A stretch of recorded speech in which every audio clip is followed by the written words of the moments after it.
city was destroyed during the Great Chicago Fire. I'll tell you that story and a few other pivotal Chicago history stories when we are down on the South Branch of the Chicago River. But once we pass under Joe Baptiste Ponte Salvo Lakeshore Drive, that's where we're really going to get into the architecture. This will also be a great photo opportunity. You will see downtown Chicago unfold in front of you. So if you want to get your cameras ready, your photo-taking devices, this will be a great photo opportunity. I'm going to let you take that in, and then we're going to dive right into the architecture. I'm already filming a YouTube video.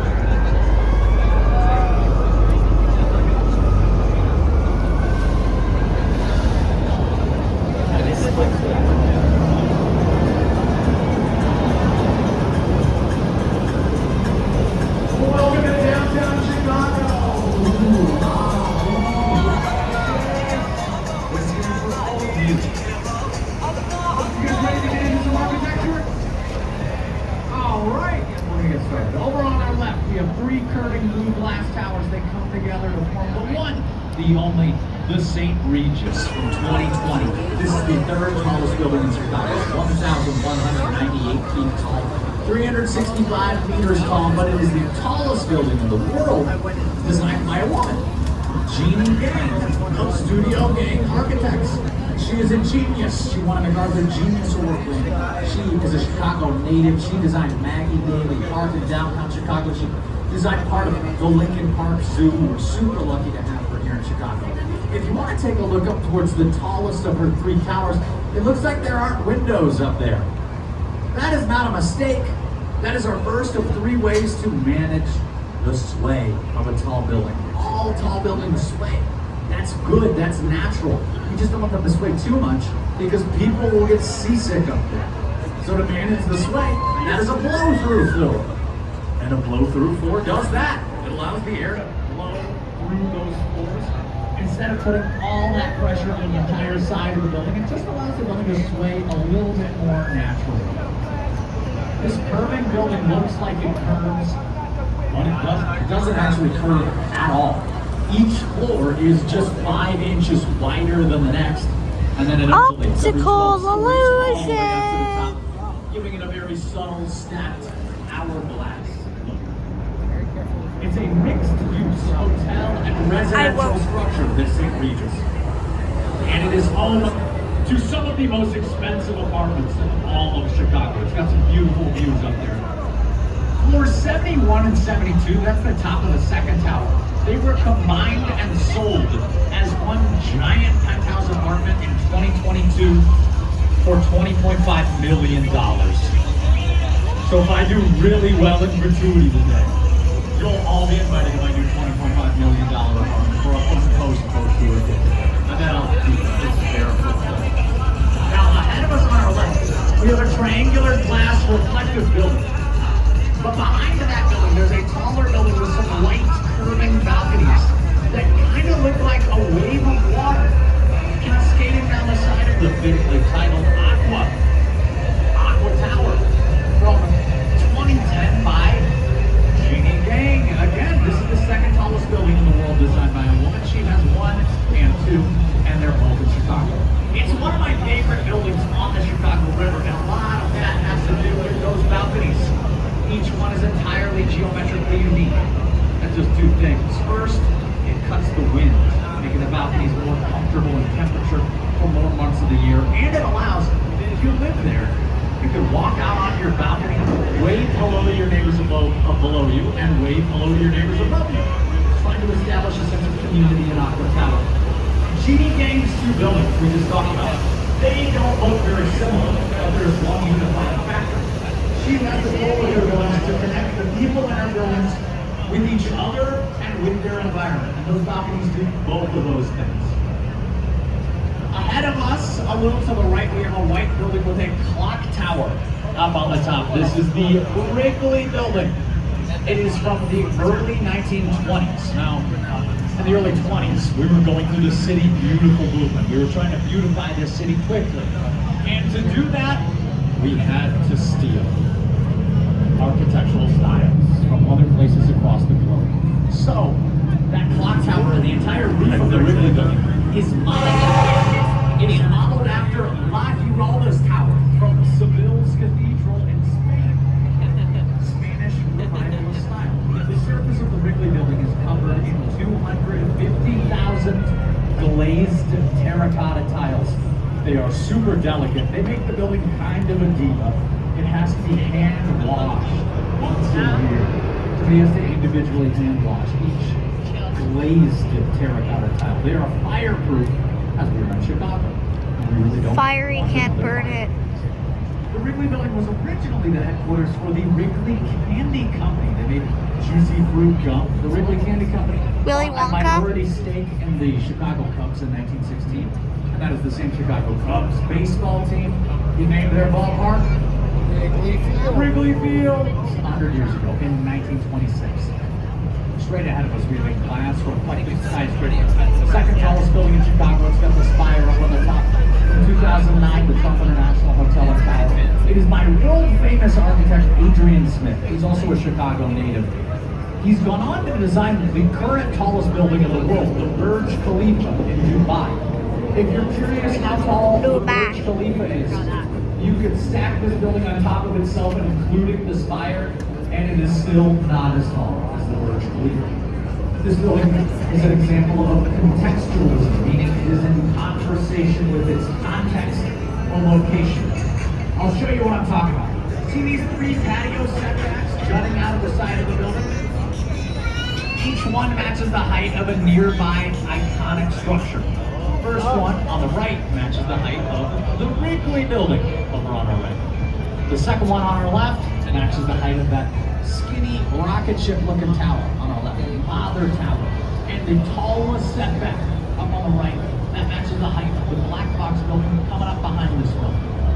So the reflective surface and the three patio setbacks are basically Adrian Smith's way of saying you could not put this building in this spot as successfully without everything else that was already there before it. Vexillology. Into Chicago like a puzzle piece. On our left we have the River Walk from 2016 by Carol Ross Barney. There's some murals over there. Plenty of murals Subscribe. with art you'll see along the whole River Walk. Highly recommend if you got some time free in Chicago, take a stroll down the river. Ahead of us on our right, we've got this Black Box building. This is ANA Plaza from 1973. It is by another world-famous architect. Wait, you mean AMC? Like the theater that put on the BFDI and It's an 80 tour. He moved here to Chicago. He's designed I'll see you when it comes out on 50 YouTube. buildings in Chicago, many of which look exactly like No that. spoilers in the comments. Because he is known as the father of modernism. Modernism Please. is all about clean lines, functionality, and minimalism. Put that all together. Boxes. You see a box in Chicago. Just like the Chinese man or inspired by him. Ahead of that, though, we have some of the most photographed structures here in Chicago. These turbine concrete pre-cobbled structures of Marina City from 1967. They are by Don't say 6'7". It's banned. Bertrand Goldberg. I'll tell you a secret. Bertrand Goldberg, not inspired by boxes. Yeah, there's really. Kind of wanted to do his own thing. He was more of a social scientist. He was inspired by European cities where people lived in the centers of the town. That was not the case here in Chicago in the 1960s. In the 1960s, there was nothing to do in downtown Chicago. It was nasty and polluted. People were fleeing to the suburbs. So Bertrand Goldberg gets the idea to make cities inside of cities to lure people back to the Loop, Chicago's central business district, called the Loop because of the shape our public transit system makes around the downtown area. Entirely self-sustaining corn cobs. At the bottom, there's parking. There's not much of a barrier to stop you from driving your car off the side into the Chicago River. So that is valet parking. You don't even have to worry about that.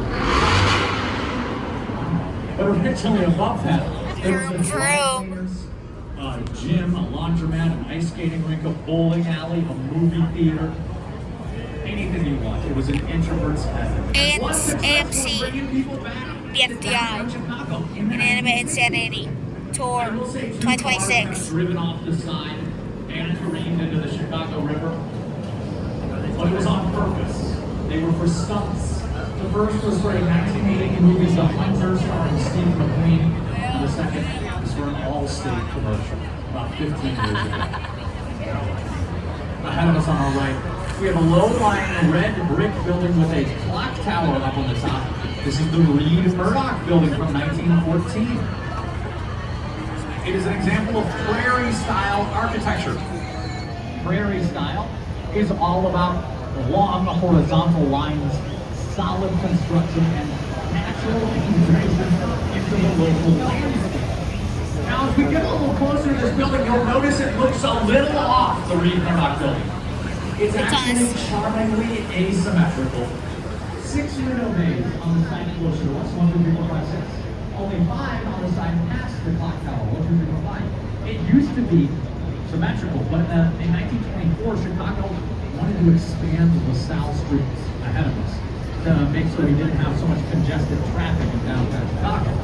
So to do that, we just bulldozed the last window bay entirely off this building and then just rebuilt the last one to look almost symmetrical. The Reed Murdoch was used as an emergency hospital and morgue 1 year after it was built, because across the street over on our left where the bridge meets the road, this is the site of the deadliest maritime disaster in Great Lakes history. July 21, 1915, 2,500 members and family members of the Western Electric Company were boarding the SS Eastland in that spot. But it is 3 years after the Titanic sank. So per regulation, you have to have more lifeboats on a boat. That made the SS Eastland super top-heavy. So when people were boarding, the boat tipped over on its side, trapping 800 people below. One of the people ticketed aboard the Eastland, whose body wasn't found, was 20-year-old George Hallis. His friends go to his house to pay their respects, and they are shocked and overjoyed when George Hallis answers the door. He says, "I thought I was going to be late, so I didn't bother showing up." Great for him, but pretty good for Chicago, because he would go on to found and own the Chicago Bears. Over on our right, we have this giant limestone building, the Merchandise Mart, a supreme colored building. It's from 1930, originally the wholesale warehouse for the Marshall Fields department store. This is Art Deco architecture. Art Deco is trying to show us the values of the 1920s. Our values back then were basically we can spend as much money as we want because nothing will ever go wrong. If you want to get ahead of me and find more Art Deco, look for limestone, vertical racing stripes, and deep inset windows. This was the largest building in the world when it was completed in terms of volume. 4.2 million square feet of space inside. At different points in its history, it has had its own public transit stop, its own fire station, and until 2008, it had its own zip code. We are approaching Wolf Point. This is where the 3 branches of the Chicago River converge. We've been on the main branch. We're going to be curving up towards the north branch in just a second. This is where we originally founded Chicago. Chicago was incorporated as a city March 4th, 1837, but we didn't really build anything here until about 10 years ago. These glass reflective buildings ahead of us and to the right, they're all less than 10 years old. Like this building that's straight ahead of us, this glass curving reflective building that kind of looks like a huge hot pocket. This is River Point from 2017. It looks like a hot dog out of necessity because there are trains running directly below this building. So when architect Art Chilton was designing it, he couldn't put structural support columns going straight down. He would run into trains. He had to innovate. That is what that parabolic arch design is doing at the base of the building. It's keeping the building up without going underground. Making sure the building doesn't tip over without disrupting those trains directly below.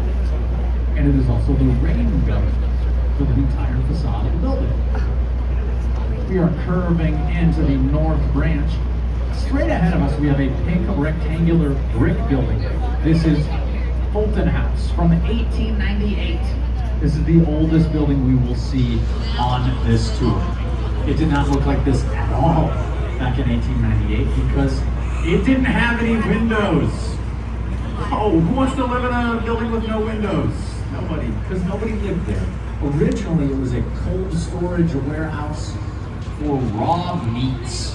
Chicago has a rich meat packing Burba. history, and through much of our history, we had so much raw meat we didn't know what to do with it. So we had to make giant building-sized refrigerators, like this one, where we would just stack raw animal carcasses, stories and stories and stories and stories high. Until the 1970s, architect Harry Weiss decides he wants to convert this fridge into 106 livable condominiums. To do this, to turn a fridge into a place you can live, he first has to let the building thaw out for half a year, and then he has to haul 500 semi-truckloads of cork and horsehair out of the building's walls. Cork and horsehair was used to insulate this giant building-sized refrigerator. See how deep those balconies are? That's how Disgusting deep the horsehair. original walls were, filled with cork and horsehair. Kind of nasty. Straight ahead of us, we have a bridge sticking up into the air. This is the 1908 Carroll Avenue Bridge. Back then, it was the longest and heaviest lift bridge in the world. It's a train bridge. There are train tracks going over it. It is no longer operational. That's why it's sticking straight up into the air. It is a historic landmark, so we will not knock it down. We do still open and close it once a year, just for kicks, just to see if it still can. We have 37 operational trunnion bascule style bridges here in Chicago. Trunnion bascule is French for teeter-totter. Teeter-totter, with or seesaw, which means that these bridges open with a counterweight. This bridge has an exposed counterweight. That giant brick of yellow concrete behind the bridge, to the right of the bridge, that is the counterweight. It weighs 3 times as much as the entire bridge itself. It's super precise. They have to recalibrate that counterweight every time the bridge is painted. The weight of the paint throws off the counterweight. Now, ahead of us on the left, we have this funky white slanted structure. These are the Four River Cottages from 1990. They're also by Harry Weiss of Fulton House. You may notice a bit of a nautical theme. Circular porthole windows. He was an avid fisherman, Harry Weiss, so it's supposed to represent the sails on a sailboat, those triangles up on the roof. It's postmodernist style. Modernism is the minimalist black box design of Ludwig Mies van der Rohe. Postmodernism is the quirky, rebellious younger sibling response. You can kind of do whatever you want. Over our heads is the 1909 Kinsey Street Bridge. You can see the graded floors if you are familiar with the infamous Dave Matthews Band bus incident. That is where it occurred. I will not go into details, but the Dave Matthews Band was not even aboard the bus when this happened. They paid all the fines. It's all good. Over on our right, we have a blue and beige building. This is the East Bank. Details. It's from 1980. It's a high-end luxury health and fitness gym. Many famous Chicagoans have worked out there over the years. Oprah Winfrey, Barack Obama before he was a president, Michael Jordan filmed a commercial in there. Over on our left, we have the Kinsey Park townhouses. And then off in the distance, that crane next to that light blue building, still getting worked on. In early 2027, it will be the new Bally's Casino. Get ready for IDFB episode 2. A bunch of fans were riding the bus that exploded. Use the bathroom. If anybody has any They questions emptied for their me, 800 gallons of their I would love to waste answer any questions. on accident on the bus. By wasting a poo-poo. I'll be back on mic in just a couple minutes. Thank you. Yay. Wait, no, don't demonetize me. I don't think I even am monetized. Just for saying poo-poo.